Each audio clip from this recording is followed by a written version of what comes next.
14. د ښوونځي په پرېښودلو سره زده کړه په پای نه رسي. موږ هیڅکله له زده کړې څخه لاس نه اخلو. همیشه یو څه د کشفولو او زده کولو لپاره سته. ورځنیو مسایلو ته دقیق څه. یوازې له کتابه زده کړه نه کیږي. له ژوند څخه زده کړه وکړه. موفقو خلکو ته وګورئ. د هغوی غورځي پرځي کشف کړئ او د هغوی مهارتونه په ځان کې پیدا کړئ. همداراز له ځان یې زده کړه. خپلې حقیقي توانایي وپېژنه.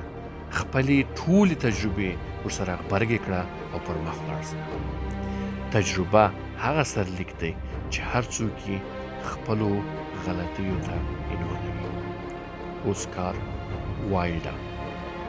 یوازې حقیقت کولی شي چې تاسو ته رښتینی شهرت راوبخي.